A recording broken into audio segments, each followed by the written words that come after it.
Hey everybody, Johnny here from MTB Trail Rider. I actually have a cool trick that I actually picked up online for installing tubeless tires without an air compressor, and it's actually super easy. I was actually super impressed because whenever I've needed to replace my tires using just going tubeless and doing that tubeless conversion or anything like that, I've always made sure I have an air compressor or some way to access an air compressor to do that job, because it is miserable to do it with a floor pump. And actually using this trick from Sid and Mackie, I was actually able to put on this tire here on my rear wheel of the Santa Cruz. I'm using the Aggressor tire. It's from Maxxis. I'm using the DD compound, so it's much thicker. The front wheel, I'm actually replacing back with the DHR, I think it is, but it's the EXO compound. We're actually gonna do what I just did on this rear tire on the front tire, and I'm actually going to show you guys the trick that I learned from Sid and Mackie and how wonderful and how easy it actually is to install a tubeless tire with just a floor pump. So let's show you the trick and let's install it, see how easy it is. We're going to use the same used tire. It's actually the DHF.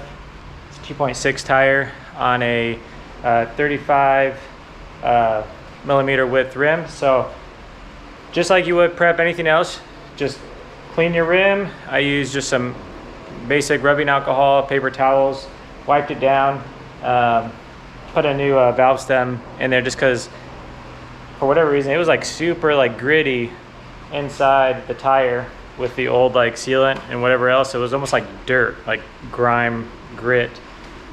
Anyways, make sure you clean out the rim. Make sure you clean along the edge of this rim here, just using, like I said, just using some rubbing alcohol and a paper towel will do fine. And then only thing I did on the tire was I rinsed it out with a hose, all the sealant, and then I just took a paper towel and just wiped the edge down. So it's still a little damp, but I'm not gonna do anything special there.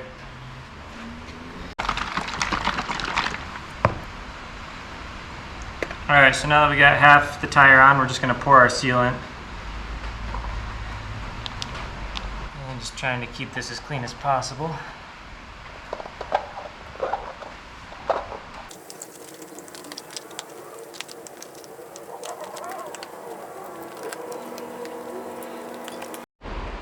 Alright, so now that we've got the tire on the rim, the trick here, we're going to start at the stem right here.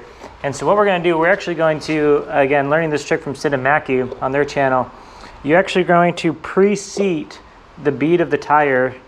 Hopefully you guys can kind of see this here. We're going to pre-seat this, so we're going to grab this tire lever. We're just going to kind of pull it over, and you're going to have to like press the tire down, and you're almost going to try to like fit that bead in, and you're going to work your way down.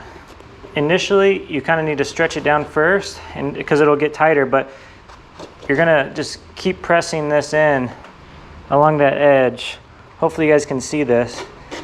The further you go, the tighter it's gonna get on that tire lever. About halfway down, it's gonna keep pressing and like folding that tire. This is where it's starting to get tight. And so to pop this off so it doesn't lose the seal everywhere else, pinching this down, you're going to kind of rotate that out,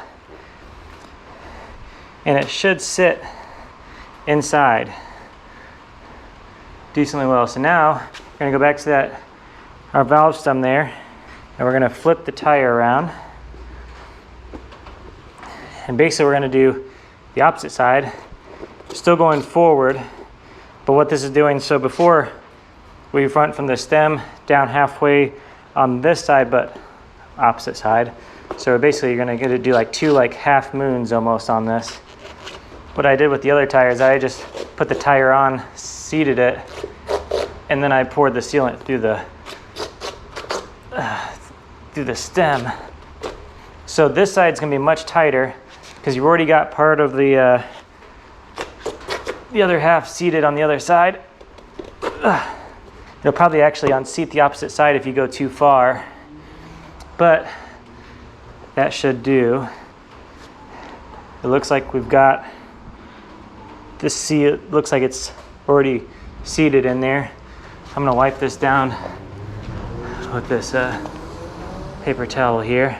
We're gonna set up the floor pump and pump it up.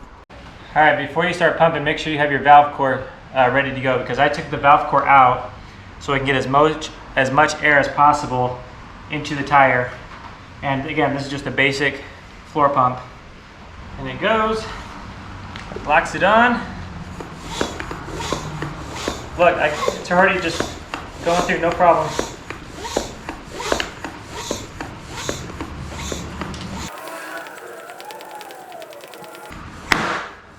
Here it goes. We're right around 20 PSI right now.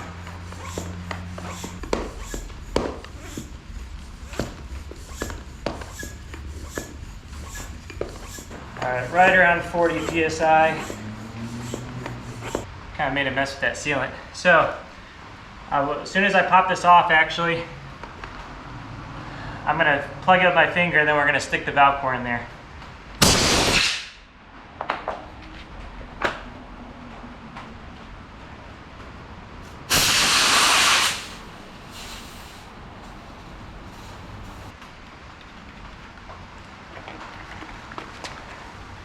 There we go.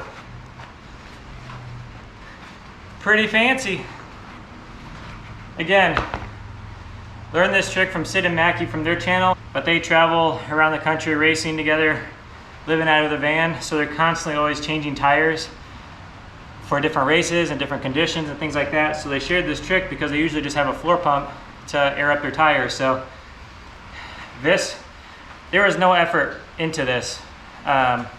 Using the floor pump, pumping this up. You saw me, it was real time. I was just pumping it up like I was regularly just pumping up a tire. And you could just see it grabbing the air, and it started popping right around the 15 to 20 PSI. And no problem to it. So hopefully this is a good trick for you guys in the future. If you guys find yourself without an air compressor or don't want to take it to a bike shop, it's a lot easier knowing this trick, and it's been a huge blessing for me, because even with an air compressor, sometimes I have a hard time with just getting the air in there if this tire doesn't have a good seal around the edges. So that trick really helps me a lot. Thanks for watching, guys. See you next time.